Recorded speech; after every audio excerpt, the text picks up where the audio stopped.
सास की जादुई शक्ति। कौशल्या ने एक रात सपना देखा। कौशल्या राजपूत, तुमने किए हैं जीवन में अच्छे अच्छे कर्म, इसलिए अब से जब तुम चाहो गायब हो सकती हो, जिसके लिए तुमको सिर्फ चुटकी बजानी होगी और चुटकी बजाते ही तुम गायब। बस एक बात का ध्यान रखना, जहां तुमने कोई गलत काम किया तुमसे ये शक्ति वापस ले ली जाएगी। कौशल्या की नींद टूट जाती है। ये कैसा सपना था? गायब हो जाऊंगी मतलब? हे भगवान, कंबल ओढ़ के सो जाती हूँ, सपना कंबल के अंदर नहीं घुस पाएगा। कौशल्या डर के मारे कंबल ओढ़ के सो जाती है। सुबह कौशल्या मंदिर जाने लगती है। अरे बहू, जल्दी चल, भिखारियों को खाना भी तो खिलाना है। हाँ माँ जी, अभी आई। आज तो खीर और पूरी बने हैं, सब खुश हो जाएंगे। दोनों सास बहू कार से खाने का सामान लेकर मंदिर पहुंचते हैं और भगवान की आराधना के बाद मंदिर के बाहर बैठे भिखारियों को खाना खिलाने लगते हैं। दीदी, आप हर हफ्ते आते हो, इतना सारा करते हो हम लोगों के लिए। मैं आपके लिए रोज अलग से दुआ मांगता हूँ। ये तो फर्ज है हमारा। दीदी, थोड़ी पैसों की मदद हो जाती तो अच्छा होता। बड़े चौराहे पे मेरी बीवी भीख मांगती है, उसका इलाज करवाना है, 100-200 रुपए लग जाएंगे। कौशल्या उसी वक्त भिखारी को 500 का नोट दे देती है और दोनों सास बहू वहां से लौटने लगती हैं। तभी कौशल्या को कोई शंका होती है। अब बहू रुक, तो मैं अभी आई। कौशल्या वापस वहीं जाती है तो देखती है कि भिखारी वहां है ही नहीं। कौशल्या को रात का सपना याद आता है। वो चुटकी बजा के गायब हो जाती है और सीधे भिखारी के पास पहुंचती है, पर भिखारी को वो दिखाई नहीं देती। कौशल्या देखती है कि भिखारी उन पैसों से शराब खरीद रहा है और कौशल्या उसे वहीं एक चाटा मारती है। अरे कौन है बे? एक और चाटा पड़ता है। अरे कौन है? कौन है? हिम्मत है तो सामने आओ। भिखारी को झूठ बोलने पर तड़ातड़ चांटे पड़ते हैं। वो वहां से भाग खड़ा होता है। कौशल्या चुटकी बजा के वापस बहू के पास आ जाती है और मन ही मन सोचती है, ऐसे तो मैं कितने गलत काम रोक सकती हूँ, कितनी ताकतवर हूँ मैं, किसी को पता भी नहीं चलेगा। सासू माँ, आप क्या सोच रही हो? अब कुछ नहीं, कुछ भी तो नहीं। ठीक है, मुझे ना थोड़े पैसों की ज़रूरत थी। मेरे कजिन भाई है ना, उनकी तबीयत थोड़ी इधर उधर हो रही है। वो तो खुद से नहीं कहेंगे कि पैसे दे दो, पर बहन होने के नाते मेरा तो फर्ज बनता है ना कि भाई की मदद करूं। अरे हाँ हाँ, ले जाना पैसे। पैसे इसीलिए तो कमाते हैं कि जरूरत में काम आ सके। घर पहुंच के कौशल्या अपनी बहू को 10,000 रुपए दे देती है। कब जाएगी तू मायके? अम, कल शाम की ट्रेन है। दोनों काम में लग जाती हैं। तभी काम वाली दीदी वहां आती है। आज ना मैं आप लोगों के लिए पनीर बनाऊंगी।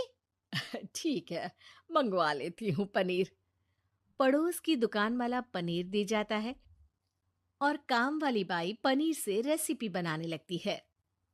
आज अपनी सुपर पावर काम वाली बाई पे ट्राई करती हूँ, देखूं तो सही किचन में करती क्या है ये।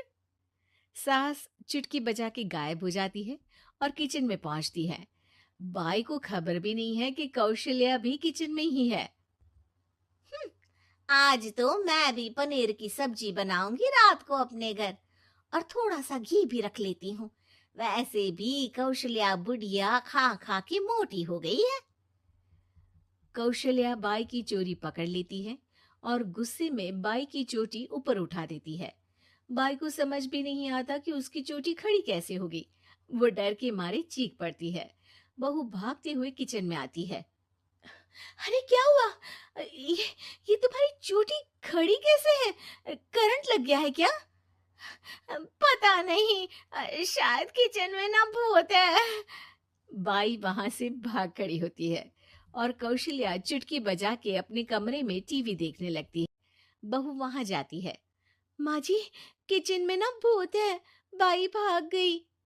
अरे भागने देना, भूत का तो पता नहीं, किचन में चोर जरूर था और वो थी अपनी काम वाली। अच्छा हुआ चली गई। बहू को कुछ समझ नहीं आया। उसने किचन में जो देखा उसके सदमे में जो थी वो अभी तक। अगले दिन बहू अपने मायके के लिए निकल जाती है। कहीं भिखारी और काम वाली की तरह बहू भी तो मुझे धोखा नहीं दे रही। अरे कहीं वो पैसे ले जाके शॉपिंग तो नहीं करने वाली ना। अभी पता लगाती हूँ, मुझसे कुछ छिपा है भला।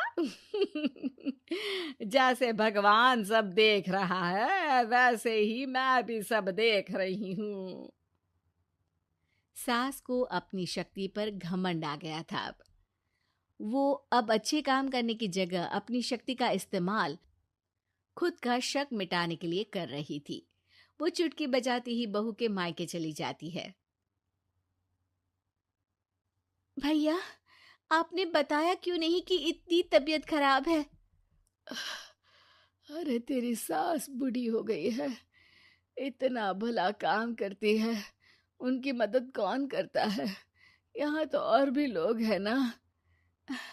भैया, मेरे पास कुछ पैसे हैं, आप दूसरे डॉक्टर को दिखा दीजिए ना। अरे मुझे लगता है कि मेरा टाइम आ गया है, मुझे जाना होगा। कमरे में भाई की आत्मा को लेने यमदूत आ चुके थे।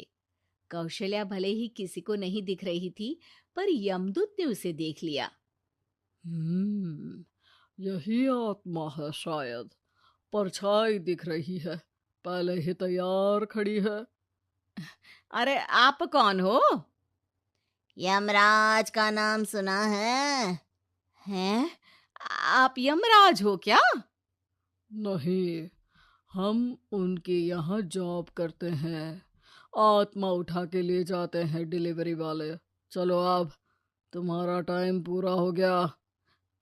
अरे आप शायद ना वो बिस्तर पर पड़े आदमी की आत्मा को लेने आए हो। मैं तो बस यहाँ देखने आई थी कि मेरी बहू कहीं मुझसे पैसे लेकर शॉपिंग करने तो नहीं चली गई ना। मतलब तुम्हारे पास शक्ति है गायब होने वाली? हाँ, तुम ऐसे तुच्छ काम में उपयोग कर रही हो ऐसी दिव्य शक्ति का। अब तो तुमको ही लेके जाऊंगा। अरे नहीं नहीं, कल मुझे किटी पार्टी में भी तो जाना है। अब नरक में ही करना किटी पार्टी। नहीं नहीं नहीं। 3 बार नहीं क्यों बोल रही हो?